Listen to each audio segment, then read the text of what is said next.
Hello everybody. As I can't just sit still doing nothing, I thought I'd do a very quick little video for making these very quick and easy little pouches which take a gift card and bigger. So here's the smallest one. Pop the gift card in there, little popper for it to do up.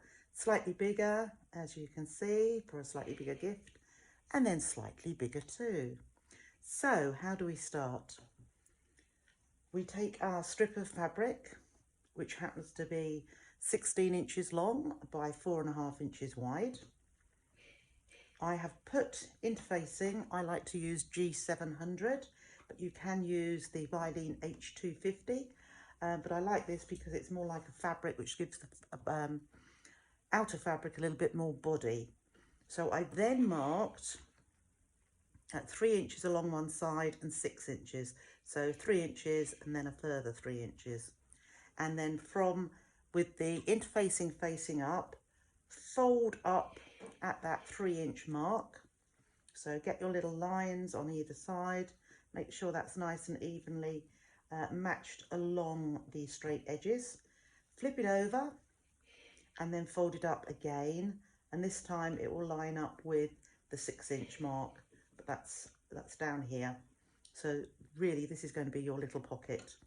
So then we just take the other end, the single end, and fold that over so that this bottom edge just lines up perfectly. And with this, I would probably put a couple of binding clips in there just to hold it together, or pins as I'm doing at the moment. But just make sure all those edges line up beautifully at the bottom.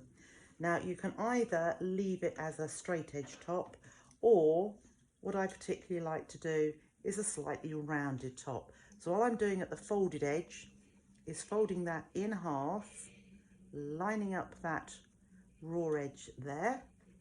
Now you can get a circle or anything circular and make a mark to curve around this edge, or as I'm going to do, I'm just going to free cut a curve like so. And because I've cut through all the layers just there, it means hopefully I have the exact same curve at each side. Now I'm just going to do one lot of stitching. I'm going to start at the bottom edge where the pins are. I'm going to go all around the curves and round to the other edge. So it's actually one row of stitching, and we will do one row of top stitching.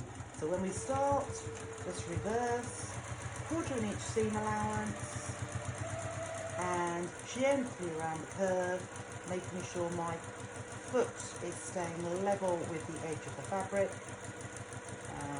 Around here, slow down if you want to, or just keep going, or definitely slow down around the curve, and then right to that bottom edge. Mind you don't hit your pins, and cut the thread. So that was one row of stitching the whole way round. Now you can either clip into these curves or use pinking shears, or my favourite and quickest way of doing it is to trim the seam allowance, especially on the curve, but you can the whole way along here because it's not that long a seam, back to between an 1/8 or a 1/16 and an 1/8 of an inch. So we'll just clip up on a bit close there. Okay, so now we need to turn it to the right side. So from this end, you will see where you have two fabrics showing here, as opposed to that little pocket stops.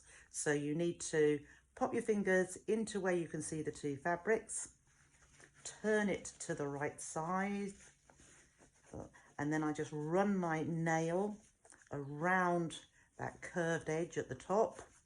Get yourself a nice rounded pokey tool or a seam curver if you like.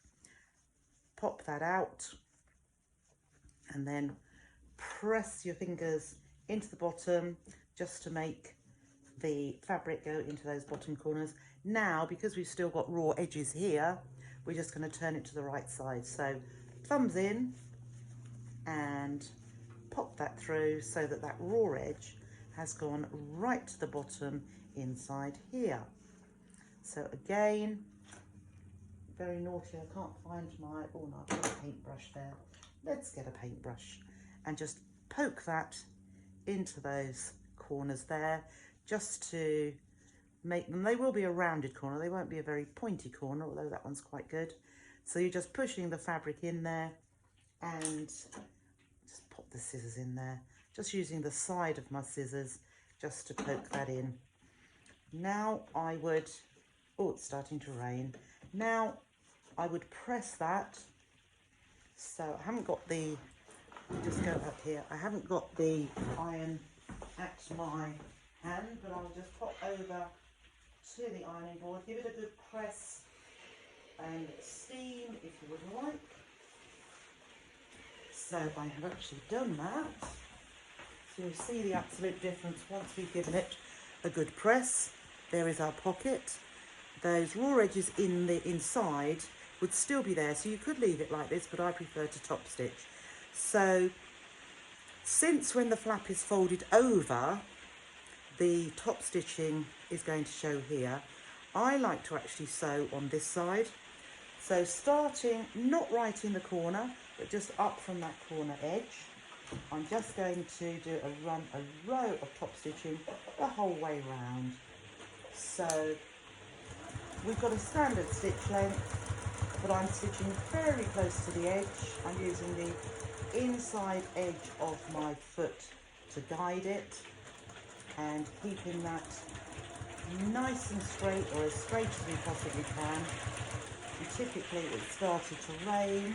Sounds like hailstones, but we're used to that, aren't we? So down to that other corner and turn around, straight across that bottom edge. That stitching down here is enclosing those raw edges right at the bottom. So I've just come up to where I stopped stitching. Unbelievable. 10 minutes, I'd say. So there we have it all top stitched. Fold the flap over. I'm going to use a, what am I going to use? Some cam snaps.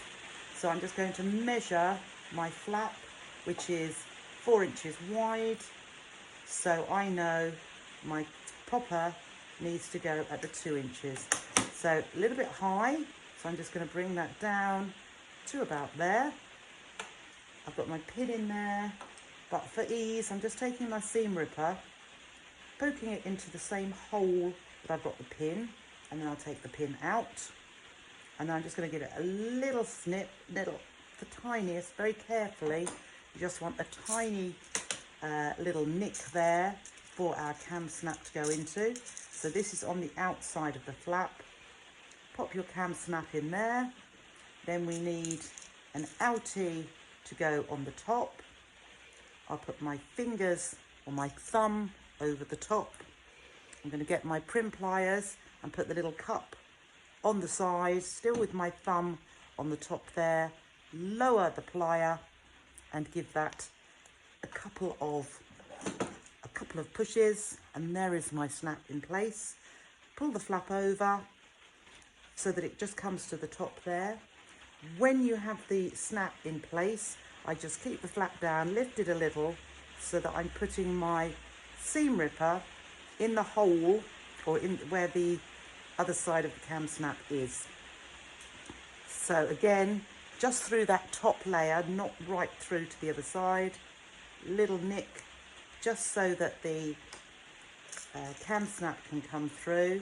So I'm taking myself a little button part and I'm going to pop that on the inside this time. So just try and find that little hole that I made. It is a small hole, but there it comes. So just pushing that through with my nails, and I'm now going to get the inny part, which is rounded at those edges. So that little part there, fingers on it, but I want the cup to go on the inside to take the button part. And then again, just give that a good couple of presses, fold it over, and snap together. Whoops, there you go, got it on the right part. And there we have our little case, which will take a gift card. Simple as that. If you're doing any craft fairs, Christmas bazaars, anything like that, what a great little seller. Minimal price. Needs a 4.5-inch width by 16 inches, and then 3 inches for your fold marks at 3 and at 6. So as I say, there is this size, slightly bigger, and bigger still. I'll put them all in a PDF in the group so that you have got something to look at and enjoy your making. So just a little interim. I know I wasn't going to do any lives this week, but I just couldn't bear not to be with you. So I will see you next week. Enjoy. Let's see how many you can make. Bye for now.